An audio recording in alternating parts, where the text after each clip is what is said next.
आज से लगभग 40 साल पहले एक गरीब किसान का लड़का जो सिनेमा हॉल में चौकीदारी करके महीने के सिर्फ 90 रुपए कमाता था, कौन यकीन करेगा कि एक दिन वह ऐसी कंपनी खड़ी कर देगा जिसका टर्नओवर आज के समय 5,000 करोड़ रुपए से भी ज़्यादा होगा।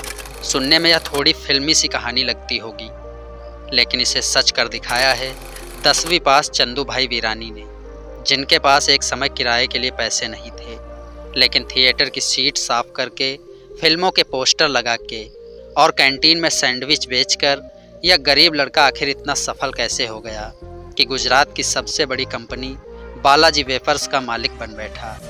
यह सफ़र कितना स्ट्रगल से भरा रहा और इन्होंने कौन सी स्ट्रेटजी अपनाई कि इनका सबसे बड़ा कंपटीटर इनके सामने हारता चला गया। इस वीडियो में हम सब कुछ डिटेल से जानने वाले हैं। यह बात है 1972 की, जब गुजरात के जामनगर ज़िले में एक छोटे से गांव में पोपट राम जी भाई वीरानी नाम के एक गरीब किसान रहते थे, जो कि खेती करके अपने परिवार का पेट पालते थे। इनका खेतों के ही सहारे जैसे तैसे गुजारा हो रहा था, लेकिन एक साल ऐसा आया कि उनके एरिया में बारिश नहीं हुई और सारी फसलें बर्बाद हो गईं।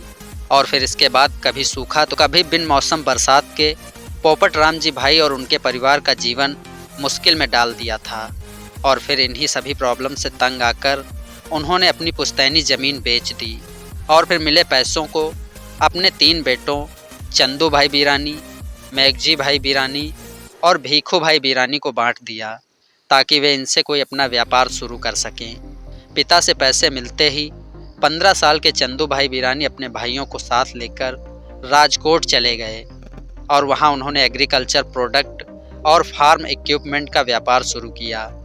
अब डीलर को भी पता था कि इन्हें बिजनेस का कोई खास नॉलेज नहीं है, इसलिए उसने इन्हें महंगे दामों पर नकली फर्टिलाइज़र बेच दिया। इस तरह से चंदू भाई का अपना पहला बिजनेस 2 साल के अंदर ही बंद हो गया और तीनों भाई सड़क पर आ गए। अब यहाँ से गांव लौटने का कोई मतलब नहीं था, क्योंकि उन्होंने अपनी पुश्तैनी ज़मीन बेच दी थी। इसलिए यह लोग राजकोट में ही रहकर कोई काम ढूंढने लगे, लेकिन यह ज़्यादा पढ़े लिखे नहीं थे, इसलिए इन्हें कोई अच्छी जॉब नहीं मिल पा रही थी। और इस टाइम पर फाइनेंशियली ट्रबल्स इतने ज़्यादा बढ़ गए थे कि वह अपने घर का किराया जो सिर्फ 50 रुपये था, वह भी नहीं भर पा रहे थे। और इसकी वजह से मकान मालिक ने उन्हें बाहर कर दिया था। हालांकि कुछ समय बाद चंदू भाई को एस्टन नाम के एक सिनेमा हॉल में चौकीदारी का काम मिला, जिसकी सैलरी थी महीने के 90 रुपये। हालांकि चौकीदारी के साथ साथ कभी कभी वह मूवीज़ के पोस्टर लगा दिया करते थे, तो कभी कैंटीन में भी काम कर लेते थे। और फिर इसी तरह से कम पैसों से सही, लेकिन जैसे तैसे करके उनका गुजारा चल रहा था। अब क्योंकि चंदू भाई ईमानदार थे, इसलिए कुछ ही टाइम के बाद उन्हें थिएटर की कैंटीन का ठेका मिल गया और अब वह इंटरवल के टाइम पर मसाला सैंडविच बनाकर लोगों को बेचने लगे। यह मसाला सैंडविच लोगों को खूब पसंद आया, जिससे चंदू भाई ने थोड़ा प्रॉफिट भी कमा लिया था।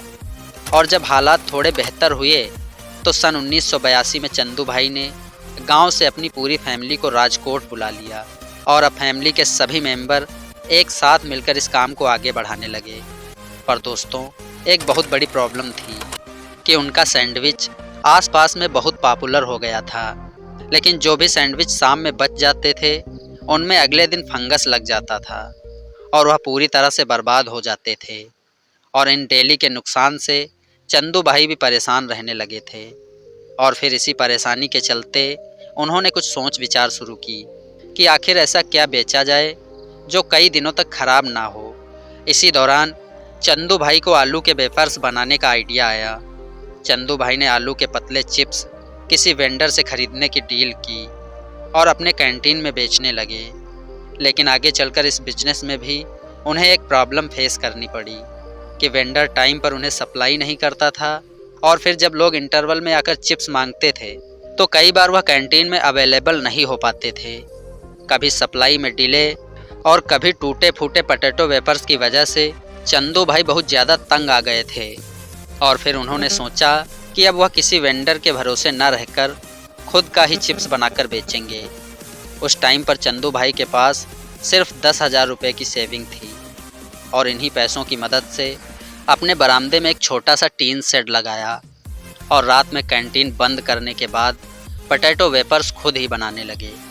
शुरुआती समय में एक्सपीरियंस न होने की वजह से काफ़ी मुश्किलें आई, क्योंकि इनके चिप्स कभी जल जाते थे तो कभी नरम ही रह जाते थे। लेकिन कुछ दिनों की मेहनत के बाद परफेक्ट पोटैटो वेपर्स बनाना सीख लिया।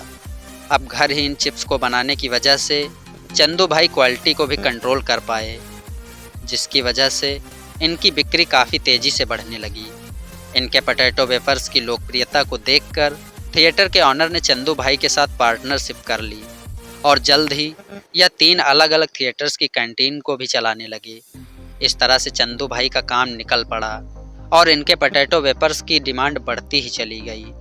कुछ ही समय में इन्होंने 25 से 30 मर्चेंट को भी अपने चिप्स सप्लाई करना शुरू कर दिए और फिर धीरे धीरे यह पूरे राजकोट में पसंद किए जाने लगे।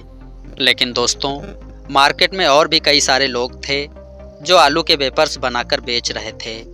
ऐसे में अपनी अलग पहचान बनाने के लिए चंदू भाई ने 1984 में अपने पोटैटो वेपर्स को एक नाम देने की सोची और फिर नाम का आइडिया उन्हें उनकी कैंटीन के बगल में मौजूद एक हनुमान मंदिर बालाजी से मिला और फिर इसी तरह से बालाजी वेपर्स नाम के अंडर उनके यहाँ पोटैटो वेपर्स आने लगे। लेकिन यह तो अभी शुरुआत थी, क्योंकि इतनी सारी कैंटीन और मर्चेंट जुड़ने के बाद इनके वेपर्स की डिमांड और भी ज़्यादा बढ़ने लगी और एक समय ऐसा आया कि परिवार का हर सदस्य दिन रात मेहनत करके डिमांड को पूरा नहीं कर पा रहा था। ऐसे में चंदू भाई ने सोचा कि क्यों ना वेपर्स बनाने वाली मशीन लगाई जाए, ताकि कम समय में ज़्यादा से ज़्यादा प्रोडक्शन किया जा सके। इसी सोच के साथ वह जब मशीन खरीदने पहुँचे तो उन्हें पता चला कि यह तो बहुत ही ज़्यादा महंगी है, क्योंकि उनके पास इतने ज़्यादा पैसे तो थे नहीं। तो आखिरकार अब क्या किया जाए? काफ़ी सोचने समझने के बाद उन्होंने मशीन की फंक्शनिंग को समझना शुरू किया और जब उन्हें समझ आ गया कि यह कैसे काम करती है तो इन्होंने सन 1989 में करीब 50 लाख रुपए का एक बड़ा सा लोन लिया और गुजरात में सबसे बड़ा पोटैटो वेपर्स प्लांट खोला। हालांकि उनका यह कदम काफ़ी रिस्की था, क्योंकि उस दौर में बड़े बड़े इन्वेस्टर्स नए बिजनेस में इन्वेस्ट करने से कतराते थे। ऐसे में अगर लोन लेने के बाद भी बिजनेस नहीं चला तो फिर लॉस का सारा बोझ उन्हें खुद उठाना पड़ता। लेकिन दोस्तों, ऐसा समय आया ही नहीं, क्योंकि गुजरते वक्त के साथ इनका मार्केट शेयर और कस्टमर बढ़ते ही चले गए। इसके बाद आया साल 1992, जब इन्होंने अपने बिजनेस को एक प्राइवेट लिमिटेड कंपनी के रूप में रजिस्टर कराया और साथ ही अपने मैन्युफैक्चरिंग प्रोसेस को ऑटोमेट करने के लिए एडवांस टेक्नोलॉजी वाली मशीनों का यूज करना शुरू कर दिया। क्योंकि चंदू भाई का मानना था कि भले ही मशीनरी महंगी हो, लेकिन वह ह्यूमन के एरर को कम करने के साथ साथ कंसिस्टेंट क्वालिटी भी मेंटेन करती है। इसके अलावा इन्होंने बिजनेस में अलग अलग रोल्स और रिस्पॉन्सिबिलिटीज़ को बांट दिया, जिससे बिजनेस ऑपरेशंस मैनेज करना आसान हो गया, क्योंकि अब हर किसी को अपना काम पता होता था। और फिर आगे चलकर अपना डिस्ट्रीब्यूशन नेटवर्क मजबूत करने के बाद चंदू भाई की कंपनी बालाजी लोकल से उठकर पूरे रीजनल और नेशनल लेवल का ब्रांड बन गया। हालांकि उस टाइम मार्केट में अंकल चिप्स, सिम्बा और बिन्नीज जैसे कई सारे बड़े बड़े ब्रांड्स थे, जिनके सामने किसी भी नए प्लेयर्स के लिए अपनी जगह बनाना बिल्कुल भी आसान नहीं था। लेकिन बालाजी ने अपनी मेहनत और लगन और बेहतरीन क्वालिटी के जरिए अपने प्रोडक्ट को मार्केट में पॉपुलर बना दिया, क्योंकि जहां उनके कंपटीटर्स आज भी ट्रेडिशनल तरीके से चिप्स बना रहे थे, बालाजी ने इनोवेटिव तरीके से अपने मार्केट में अपना ब्रांड बनाया। साथ ही इनकी बढ़ती ग्रोथ को देखकर एक मल्टीनेशनल कंपनी ने इन्हें ऑफ़र किया कि वे अपनी कंपनी को बेच दें, लेकिन चंदू भाई ने इस डील को साफ इनकार कर दिया। इसके कुछ समय के बाद बालाजी पोटैटो वेपर्स के अलावा नमकीन और कई दूसरे स्नैक्स भी बनाने लगे और इनके टेस्ट को भी लोगों ने बहुत सराहा, जिससे धीरे धीरे यह गुजरात से निकलकर उत्तर प्रदेश, मध्य प्रदेश और इनके ही जैसे कई सारे स्टेट्स में अपने पैर जमाने लगे। इस एक्सपेंशन के साथ बालाजी इस बात का भी ख्याल रख रहे थे कि कंपनी जो बन रही है वह लोगों के पसंद के अकॉर्डिंग है या फिर नहीं, क्योंकि चंदू भाई को बहुत अच्छे से पता था कि गुजरात के लोगों को जो फ्लेवर पसंद है, ज़रूरी नहीं कि महाराष्ट्र, राजस्थान या फिर यूपी में वही पसंद आए। इसलिए यह इस तरह के स्नैक्स को बनाने लगे जो कि लोकल टेस्ट को जस्टिफाई कर सके। यह काम प्रॉपर तरीके से होता रहे, इसके लिए इन्होंने अलग अलग स्टेट्स में अपनी मैन्युफैक्चरिंग यूनिट सेटअप की, जिनमें से 3 गुजरात के राजकोट वलसाड और बड़ोदरा में, तो वहीं एक मध्य प्रदेश के इंदौर में लोकेटेड है। और इन मैन्युफैक्चरिंग यूनिट की कैपेसिटी हर दिन 1000 कुंटल पोटैटो वेपर्स और 5000 कुंटल नमकीन बनाने की है, जो कि दिखाती है कि इन्होंने कितना बड़ा प्रोडक्शन सेटअप तैयार किया है। अलग अलग जगह पर फैक्ट्रीज लगाने का यह फ़ायदा हुआ कि यह लोकल मार्केट्स को बेहतर तरीके से सर्व करने लगे, जो कि इनके मार्केट शेयर को बढ़ाने में काफ़ी मददगार साबित हुआ। यही वजह है कि 2006 में बालाजी वेपर्स ने गुजरात के पोटैटो वेपर्स मार्केट का 90% हिस्सा अपने नाम कर लिया था, और फिर इसके बाद से इनकी ग्रोथ को कोई भी नहीं रोक सका। हालांकि तभी अचानक 2011 में ऐसा हुआ जिसने कंपनी की मुसीबतें बढ़ा दी। असल में बालाजी के सबसे बड़े कंपटीटर पेप्सिको ने इनके ऊपर केस फाइल कर दिया। पेप्सिको का आरोप था कि बालाजी ने उनके लेज मैक्स चिप्स के डीप रिच डिज़ाइन को अपने रंबल नाम के एक वेपर्स में इस्तेमाल किया है। इस बात के लिए पेप्सिको ने ना तो कोई वार्निंग दी और ना ही इनके बारे में बालाजी से कोई बातचीत की, बल्कि फ़ौरन ही कंपनी का डिज़ाइन इन्फ्रिंजमेंट करने का केस ठोंक दिया। बहुत से लोगों का मानना था कि एक Indian growing company Balaji wafers के ऊपर मल्टीनेशनल जॉइंट पेप्सिको का केस फ्रस्ट्रेशन में किया गया था, क्योंकि बालाजी की बढ़ती पॉपुलैरिटी का असर इनके भी स्नैक्स पर पड़ने लगा था।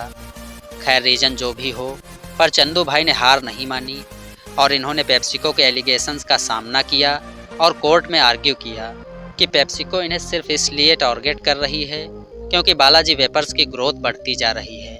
लेकिन इन सब दलीलों के बावजूद हाई कोर्ट का फैसला पेप्सिको के हक में आया और कोर्ट ने बालाजी को अपने चिप्स का डिज़ाइन बदलने का ऑर्डर दे दिया। इस फैसले के बाद बहुत से एक्सपर्ट्स को यह लगने लगा कि अगर वेपर्स के पैकेजिंग का डिज़ाइन बदल गया तो यह स्टेप उनके ब्रांड के लिए काफ़ी नुकसानदायक हो सकता है। लेकिन चंदू भाई ने कहा कि लोग बालाजी के नाम पर भरोसा करते हैं, ना कि उनकी पैकेजिंग या डिज़ाइन पर। और आगे चलकर हुआ भी यही, क्योंकि जहां एक तरफ लेज का मार्केट शेयर धीरे धीरे घटता जा रहा था, वहीं बालाजी वेपर्स की ग्रोथ हर साल 20 से 25% बढ़ती जा रही थी। 2019 तक आते आते कंपनी के पास 65 से ज़्यादा प्रोडक्ट रेंज भी थी और इनकी रीच छोटे छोटे गाँव से लेकर बड़े बड़े शहरों तक फैल चुकी थी। इनके अलावा इनका डिस्ट्रीब्यूशन नेटवर्क भी 1225 से ज़्यादा डीलर्स तक पहुंच चुका है। द इकोनॉमिक टाइम्स ने इनकी इसी ग्रोथ और लोकप्रियता को देखते हुए इन्हें सुल्तान ऑफ वेपर्स का नाम दिया। आज बालाजी वेपर्स में हज़ारों लोग काम करते हैं और कंपनी की बिजनेस फिलॉसफी है कि वह हर एक मेंबर को फैमिली की तरह ट्रीट करते हैं और साथ ही कस्टमर को भी वैल्यू फॉर मनी प्रोडक्ट उपलब्ध कराते हैं। और इनकी इसी फिलॉसफी ने इन्हें लोगों के बीच एक वफादार और भरोसेमंद ब्रांड बना दिया है। हालांकि यहाँ तक पहुँचने के लिए चंदू भाई ने कुछ ऐसी स्ट्रेटजी को अपनाया जिसके चलते इनके कंपटीटर्स भी इन्हें कभी हरा नहीं पाए। अब जैसा कि बालाजी वेपर्स की शुरुआत गुजरात में हुई थी, लेकिन चंदू भाई को पता था कि अगर इन्हें नेशनल लेवल पर अपनी पहचान बनाना है तो फिर इंडिया की बाकी मार्केट में भी अपनी प्रेजेंस बनानी होगी। इसीलिए इन्होंने गुजरात से निकलकर देश के दूसरे हिस्सों में भी अपना फुटप्रिंट बढ़ाया और इस एक्सपेंशन का सबसे बड़ा फ़ायदा हुआ कि इन्हें लोकल फ्लेवर्स के साथ में इनोवेशन करने का मौका मिला। और हाल ही में इन्होंने अपना हाउसमेड नूडल्स गिप्पी को लॉन्च करके नूडल मार्केट में एंट्री की है। इसके अलावा बालाजी वेपर्स ने इंटरनेशनल मार्केट में भी कदम रखा है, जहां यूएसए, यूके और ऑस्ट्रेलिया जैसे देशों में इनकी एंट्री ने इन्हें ग्लोबल पहचान दिलाने का काम किया है।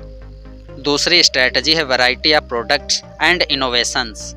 मार्केट में टिके रहने और खुद को कंपटीटर से अलग दिखाने के लिए प्रोडक्ट डाइवर्सिफिकेशन और इनोवेशंस बहुत ज़रूरी हैं और बालाजी वेपर्स ने भी इसे बखूबी समझा और अपने प्रोडक्ट की रेंज को डाइवर्सिफाई किया, जिसमें इन्होंने 3 मेन प्रोडक्ट कैटेगरी तैयार की।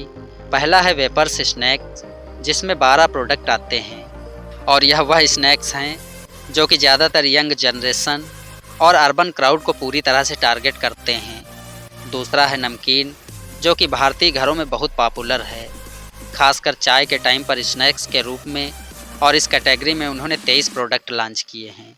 और तीसरी है वेफर्स, यह इनकी कोर कैटेगरी है जिसमें 12 प्रोडक्ट आते हैं और बालाजी वेपर्स अपने यूनिक और क्रिस्पी वेपर्स के लिए सबसे ज़्यादा जाने जाते हैं।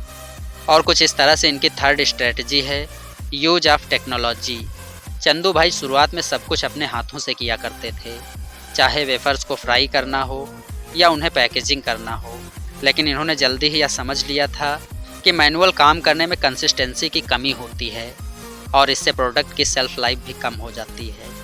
इसलिए जिस समय दूसरे ब्रांड हैंडमेड चिप्स बना रहे थे, तब इन्होंने ऑटोमेशन का सहारा लिया और आज बालाजी वेपर्स दुनिया के टॉप फूड प्रोसेसिंग सप्लायर से मशीन इंपोर्ट करते हैं। इसका सीधा असर इनकी प्रोडक्शन एफिशिएंसी पर पड़ा है, जिससे इनकी कास्ट कम हुई है और यह मार्केट कैप्चर करने में सफल हुए हैं। और दोस्तों, इसी तरह से बालाजी वेपर्स की फोर्थ स्ट्रेटजी है कस्टमर फर्स्ट। अब बालाजी वेपर्स की पूरी कहानी का सार भी यही है कि इन्होंने हमेशा कस्टमर को ही किंग माना है। इनके लिए सबसे ज़रूरी यही था कि अपने कस्टमर्स को अच्छी क्वालिटी के प्रोडक्ट रीजनेबल प्राइस पर प्रोवाइड कराएं। जब दूसरे ब्रांड कस्टमर के लिए सिर्फ सादे चिप्स बनाते थे, इन्होंने कंसिस्टेंट टेस्ट और क्वालिटी को मेंटेन करने के लिए बहुत मेहनत की, ताकि इनके कस्टमर हर बार वही स्वाद मिले जिसकी उन्हें उम्मीद है। बालाजी वेपर्स के डायरेक्टर श्याम वीरानी कहते हैं कि आपको हमारी क्वालिटी, क्वांटिटी और प्राइस का मैच किसी भी ब्रांड में नहीं मिलेगा। और दोस्तों, यही आत्मविश्वास और डेडिकेशन है जिसने बालाजी वेपर्स को मार्केट में एक स्ट्रॉन्ग ब्रांड इमेज दिलाई है। बालाजी वेपर्स की कहानी सिर्फ स्नैक कंपनी की ग्रोथ की कहानी नहीं है, बल्कि यह उस जज्बे की कहानी है जो कि हर मुश्किल आपदा को अवसर में बदल देती है। दोस्तों, मैं उम्मीद करता हूं कि आज की इस कहानी से आपको कुछ ना कुछ सीखने को ज़रूर मिला होगा। अगर यह वीडियो आपको पसंद आई हो तो वीडियो को एक लाइक करके अपने दोस्तों के साथ शेयर करना ना भूलें। वीडियो पर आपका अपना कीमती समय देने के लिए बहुत बहुत धन्यवाद।